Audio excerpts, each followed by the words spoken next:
کہ شادی حیدر کی ہو خرچ عثمان کا، شادی حیدر کی ہو خرچ عثمان کا، اور دیکھ علی سے پیار ابن عفان کا، جس سے رب کے فرشتے ہو کرتے حیا بے حیا کر حیا ایسے انسان کا۔ میرے چینل کو سبسکرائب کیجئے اور کمنٹ میں اپنے رائے کا اظہار کیجئے۔ السلام علیکم ورحمۃ اللہ وبرکاتہ۔ سامعین محترم، ہم نے یہ جو سلسلہ شروع کیا ہے مرزا کے باطل نظریات کا رد، آئیے ذرا سماعت کیجئے۔ آج کا سلسلہ انتہائی اہم ہے، اس کو توجہ سے سنیے گا۔ خلفائے ثلاثہ کے بارے میں روافض تو شروع سے چالیں چلتے آ رہے ہیں کہ کسی طریقے سے بھی ان کی ذوات کو ڈیمیج کیا جائے، اور یہ جہلم کے گٹر کے اندر بیٹھا یہ جہلمی پورا ان کا ساتھ دینے کی کوشش کرتا ہے، ان کے اس مشن میں ان کا ہاتھ بٹانے کی کوشش کرتا ہے۔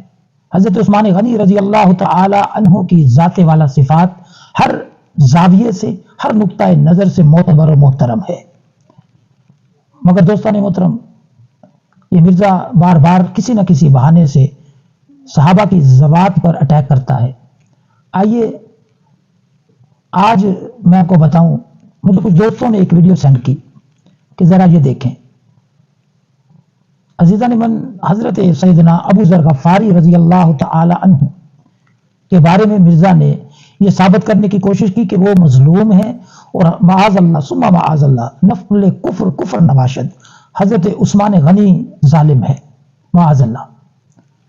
یہ دعویٰ مرزا کا تو نہیں تھا، روافض شروع سے یہ پروپیگنڈا کرتے آ رہے ہیں، مگر مرزا نے ان کے اس کام میں ان کا ہاتھ بٹانے کی کوشش کی ہے۔ آئیں ذرا میں آپ کو بتاؤں، اور اس سے پہلے مرزا نے جو ویڈیو ریکارڈ کی اپنی، اس ویڈیو کی تعریف کن لفظوں میں کی، پہلے ذرا وہ سماعت کیجیے۔ جائے ابو ذر غفاری کا کلپ لگائے، 10 دفعہ لگائے، 10 دفعہ آنسو نہ نکلے تو آپ آگے کیا کیجیے گا؟ وہ تو کسی بکرے جہاں میں ریکارڈ ہو گیا، دوبارہ تو میں ریکارڈ نہیں کروا سکتا۔ وہ شعبان کی آخری دن تھا اور رمضان کی پہلی رات داخل ہو چکی ہوئی تھی، وہ کوئی قبولیت کی گھڑی تھی، کسی وقت وہ نکل گئے الفاظ، کوئی پری پلان نہیں تھا، شروع ہوا کرتے ہو گیا۔ پھر ہدایہ پورٹل والے نے جو ویلیو ایڈیشن اس میں کی ہے سرکار، وہ جتنی بار لگائے ایمان تازہ ہو جاتا۔ جی عزیزان من، آپ نے سنا اس قدر یہ اپنے اس کلپ کے اوپر نازاں ہے کہ شعبان کی آخری رات تھی اور رمضان داخل ہو چکا تھا۔ دوستان محترم، یہ باتیں بظاہر سننے میں تو بہت اچھی لگتی ہیں، لیکن آگے چل کے جب اس ویڈیو کا ہم راز کھولیں گے انشاءاللہ آپ کو بھی سمجھ آئے گی کہ ایسے لوگوں کو نہ ہی سنا جائے تو بہتر ہے۔ اور اس نے کیا کہا، ہدایہ پورٹل والوں نے کیا خوب ویلیو ایڈیشن کیا ہے۔ عام بندہ تو سوچے گا کہ یار پتہ نہیں اس نے کون سے حوالے دے دیے ہوں، کون سا قرآن و سنت سے اس نے اس کے اندر ایڈ کیا ہو، کون سی اس کی تشریح کی ہو، مگر آپ کو یہ سن کر دیکھ کر حیرت ہوگی کہ وہ کچھ نہیں تھا، صرف اس کی گفتگو کے پیچھے اس نے میوزک لگا دیا تھا۔ اس نے اس کو کہا کہ اس نے ویڈیو کو 4 چاند لگا دیے، اور آگے کہتا ہے کہ آپ جائیں میرا وہ کلپ دیکھیں، اگر 10 بار کلپ دیکھیں گے تو 10 بار اگر آنکھوں سے آنسو نہ آئے تو پھر آپ گلہ کرتے ہیں مرزا صاحب گلہ بھی کرتے ہیں۔ دوستان محترم، آئیے ذرا اب سماعت کیجئے، اس نے کس عیاری سے حضرت سیدنا عثمان غنی رضی اللہ تعالی عنہ کی ذات کو اٹیک کیا ہے۔ ابو ذر غفاری کا جھگڑا یہ تھا کہ تم تو نبی کے صاحب ہو، تم لوگوں کو یہ زیب ہی نہیں دیتا کہ تم لوگ اس طرح کے محلات میں رہو، اس طرح مال جوڑو۔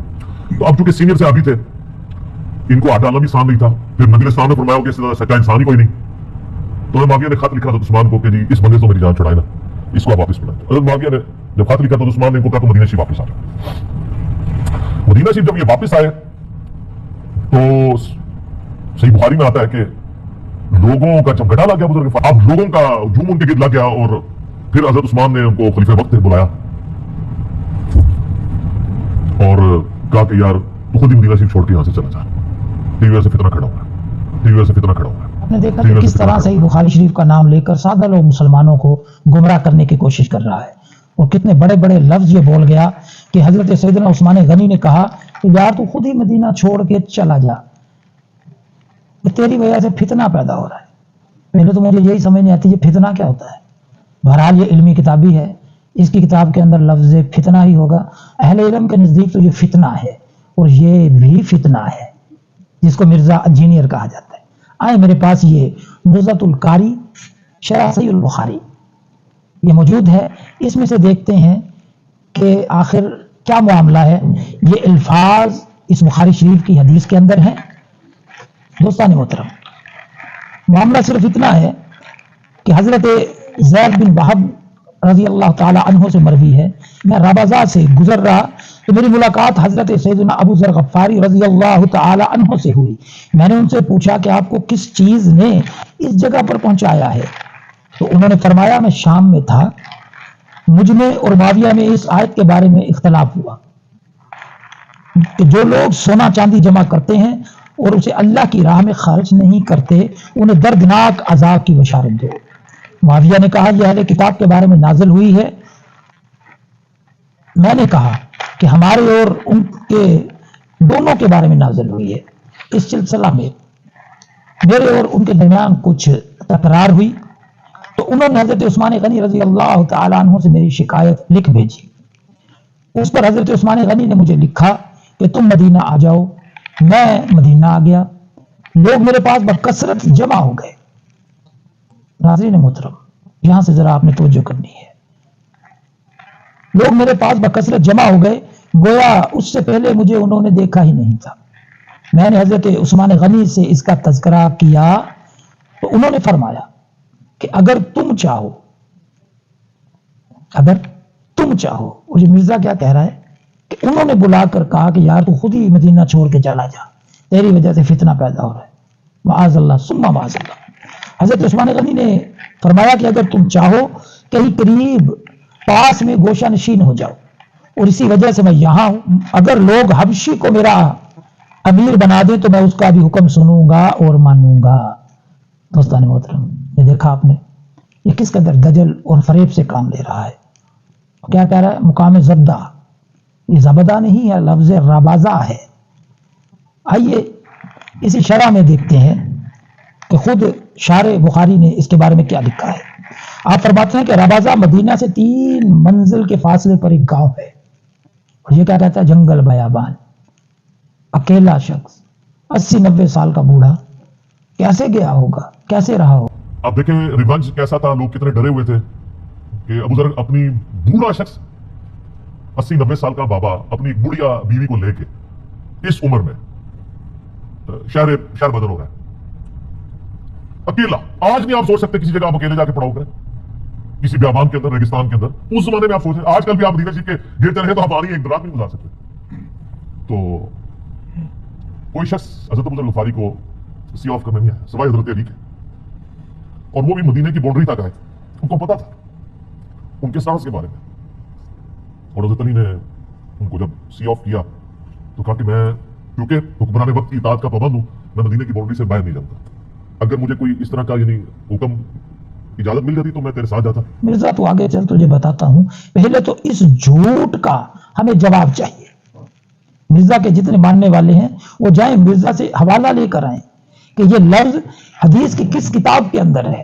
مرزا نے بخاری شریف کا حوالہ دیا تھا تو مجھے یہ لفظ چاہیے، مجھے یہ جملہ چاہیے، مجھے یہ مرزا نے جو گستاخی کر کے دکھائی ہے وہ مجھے اس کے اندر سے دکھاؤ، نہیں تو مانو کہ مرزا بہت بڑا گستاخ ہے. حضرت عثمان غنی رضی اللہ تعالی عنہ نے کہا کہ یار تو خود ہی مدینہ چھوڑ کے یہاں سے چلا جا، تیری وجہ سے فتنہ پیدا ہو رہا ہے. عزیزان من، یہ حدیث کی کس کتاب میں لفظ ہے؟ یہ مرزا سے آپ نے پوچھنا ہے. یہ بار بار کہتا ہے ہمارے سوالوں کا جواب دو. ہم بھی اس کو کہتے ہیں کہ ہمارے سوالوں کا جواب دے. دوستان محترم، اور اس نے کیا کہا کہ حضرت سیدنا ابو ذر غفاری رضی اللہ تعالی عنہ ایک سینئر صحابی تھے، اس لیے ان پر ہاتھ ڈالنا بھی آسان نہیں تھا. ذرا اس کے لفظ غور کیجئے آپ کہ یہ کیا رہا ہے. یہ معاذ اللہ یہ ثابت کرنے کی کوشش کر رہا ہے کہ ان کی آپس میں مخالفتیں تھیں، جو کہ اہل سنت کا کبھی بھی نظریہ نہیں رہا. یہ تو روافض کی شروع سے کوشش ہے جس کو پایا تکمیل تک مرزا پہنچانے کی کوشش کر رہا ہے. لیکن یقین مانو جیسے وہ کالے ہیں نا، ایسے اس کا منہ بھی کالا ہو جائے گا. مگر یہ میرے نبی کے اصحاب، میرے نبی کے جانثاران میں کوئی تفریق نہیں دکھا سکے گا. ناظرین محترم، اور آپ نے سنا اس نے کس قدر غلط لفظ استعمال کیے. اور بعض اصحاب اور بعض تابعین میں انہوں نے جب دنیا کی محبت میں غلبہ اور عیاشی کا لیول دیکھا تو ان سے برداشت نہیں ہوتا تھا. جی آپ نے سنا یہ کیا کہتا ہے کہ بعض اصحاب اور تابعین میں جب دنیا کی محبت نے ان کے اندر غلبہ کر لیا، معاذ اللہ، ذرا سوچئے گا، جس نے میرے نبی کے نالین سیدھے کیے ہوں، جس نے میرے نبی کی قربانیاں اور ایثار دیکھے ہوں، جس نے میرے نبی کا امت سے پیار دیکھا ہو، کیا وہ شخص بھی ایسا ہو سکتا ہے؟ نہیں دوستان محترم۔ اور آگے اس نے جو لفظ استعمال کیا، یقین کریں مرزا میرے سامنے ہوتا میں اس کے منہ پر ایک تھپڑ رسید کرتا۔ کیا کہتا ہے کہ عیاشی کا لیول دیکھا۔ حضرت ابو ذر غفاری نے جب ان میں غلبہ دنیا اور عیاشی کا لیول دیکھا تو ان سے یہ برداشت نہ ہوتا تھا۔ او مرزا، کچھ حیا کر، کچھ عقل کر۔ یہ لفظ جو تو نے عیاشی بولا ہے تو یہ اس کا مطلب بھی پتا ہے، اس کا معنی بھی پتا ہے۔ ناظرین محترم، آپ تو اہل علم ہیں، یہ جاہل صحیح، آپ تو سمجھیں۔ آپ کوئی بھی ڈکشنری کی کتاب کھول لیں یا مرزا ہی کے بابا گوگل سے پوچھ لے کہ عیاشی کا مطلب کیا ہے۔ آئے میں آپ کو بتاتا ہوں۔ عیاشی اوباشی کو کہتے ہیں، اور اوباش کسے کہتے ہیں یہ آپ لوگ خوب اچھے طریقے سے جانتے ہیں۔ بد اسلوبی یہ بھی اس کا معنی ہے عیاشی کا، بد کرداری یہ بھی اس کا معنی ہے، تماش بینی یہ بھی اس کا معنی ہے، عیش پرستی یہ بھی اس کا معنی ہے، آوارہ اور بد چلن بھی اس کا معنی ہے۔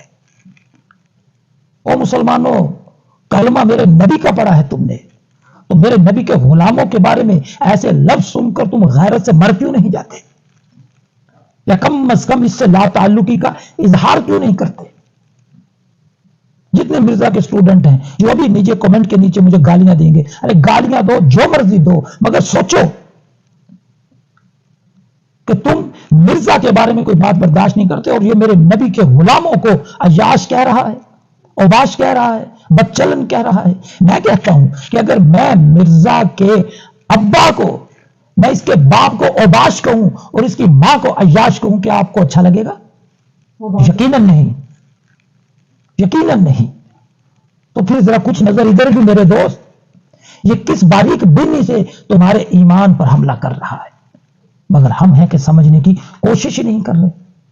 بہرحال دوستان محترم، آئیے ذرا صحیح بخاری کی حدیث 1406 ابھی آپ نے سنی، اس پوری حدیث کے اندر کوئی ایک لفظ، کوئی ایک جملہ ایسا تھا کہ یہ جو مرزا بیان کر رہا ہے؟